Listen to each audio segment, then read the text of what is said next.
Good morning बच्चों। आज दिनांक 21 जुलाई 2021, वर्ग पंचम, विषय हिंदी, अध्याय 12। अध्याय का नाम है बटालिक का नायक मेजर सर्वनम। बटालिक का नायक मेजर सर्वनम। आप लोग पेज नंबर 51 किताब निकालिए और पढ़ाई होने जा रही है। सबसे पहले आपको हम शब्दार्थ लिखा दिए हैं ब्लैक बोर्ड पर, आप इसको लिख लीजिए। जैसे गिद्ध दृष्टि मतलब क्या होता है? ललचाई नजर। सदमार्ग मतलब सेना के लिए खाद्य वस्तु पहुंचाने का रास्ता को कहा जाता है रसद मार्ग। रसद मार्ग कहते हैं उसको। सेना के लिए खाद्य सामग्री पहुंचाने का रास्ता को कहा जाता है। कृतज्ञ मतलब होता है किए हुए उपकार को मानने वाला। इसमें बहुत से शब्दार्थ हैं बच्चों। आप पेज नंबर किताब निकाल लीजिए 53। उसमें आप किताब से थोड़ा हम लिख दिए हैं, आप इसे उतार लीजिए। बटालिक का नायक मेजर सर्वनम के बारे में जानते होंगे बच्चों कि स्वतंत्रता प्राप्ति के बाद से आप लोग जानते हैं हमारा पड़ोसी देश कौन है? पाकिस्तान है, जो हमारे जम्मू कश्मीर प्रांत पर अपनी गिद्ध दृष्टि जमाए हुए है। ललचता है उसका मन कि कब जम्मू कश्मीर को हम अपने कब्जे में ले लें। आप लोग जानते होंगे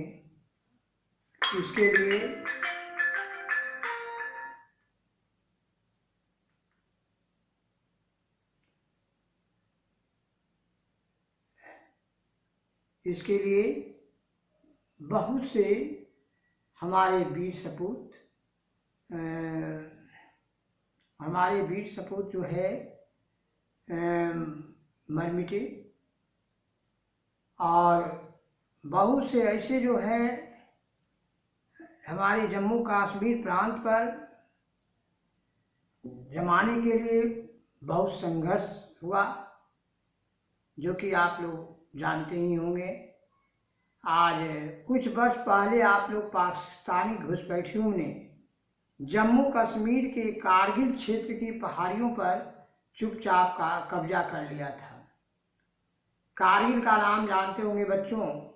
कारगिल बहुत ऊंचाई पर है, वहाँ 12 महीने बर्फ पड़ती है। कारगिल एक गांव है द्रास का नाम सुने होंगे। तो संसार के सबसे बड़े ठंडे स्थान है, ठंडा इलाका है। आप जानना चाहोगे कि इस बर्फीले प्रदेश पर कब्जा करके पाकिस्तान को क्या लाभ था? बात यह थी कि बच्चों 11,300 फुट की ऊंचाई पर एक सड़क है। यह सड़क कारगिल को प्रदेश के शेष भाग से जोड़ती है। उसी पहाड़ियों पर बैठकर इस सड़क पर कब्जा किया जा सकता है। हमारे सैनिकों के रसद मार्ग को काटा जा सकता है। कारगिल का शेष कश्मीर से अलग किया जा सकता है। इसलिए कारगिल के लिए भारतीय सेना ने मई 1999 में सैनिक कार्यवाही की। कारगिल युद्ध सियाचिन के बाद संसार का सबसे अधिक ऊंचाई पर लड़ा गया युद्ध था।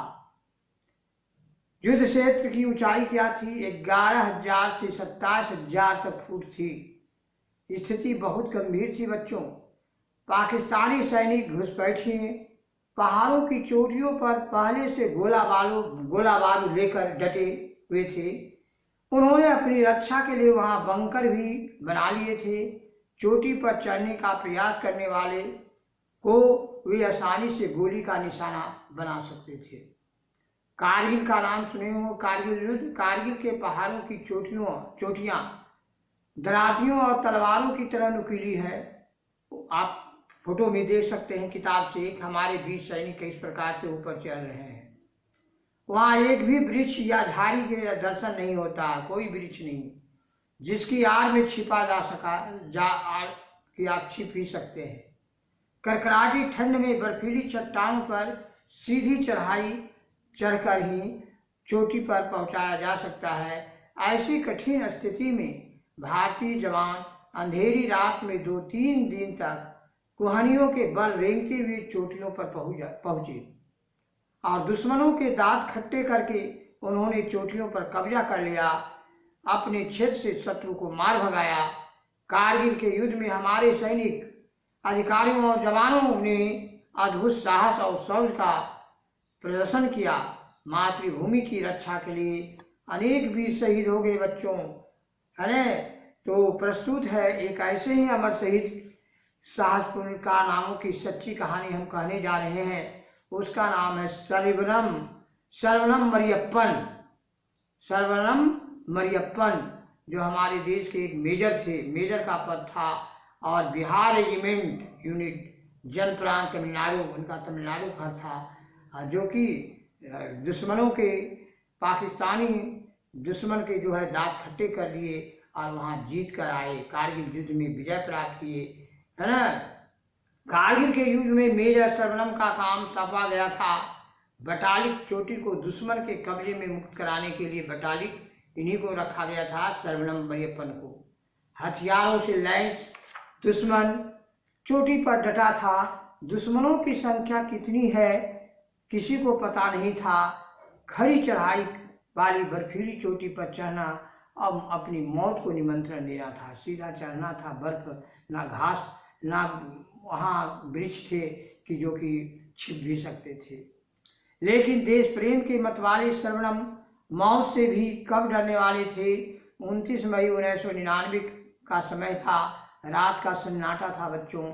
मेजर ने अपनी सैनिकों को लेकर रात के अंधेरे में बटालिक की चोटी पर चढ़ाई किया, क्योंकि दिन में दुश्मन द्वारा देखे जाने का खतरा था। चढ़ाई बहुत मुश्किल था, सब ओर से बर्फ ही बर्फ, चारों तरफ बर्फ था। ठंड इतनी थी कि खून भी जम जाए, जैसा मैंने ठंडा वहाँ पड़ता है।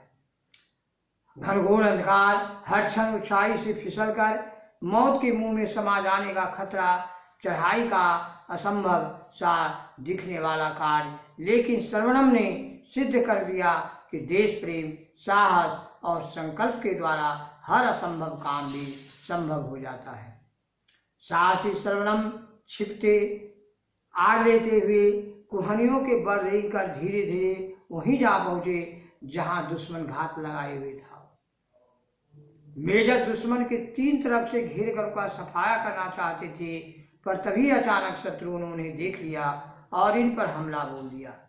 मेजर ने भी तुरंत अपने जवानों को दुश्मन पर धावा बोलने का आदेश दिया। दोनों ओर से गोलियां चलने लगी।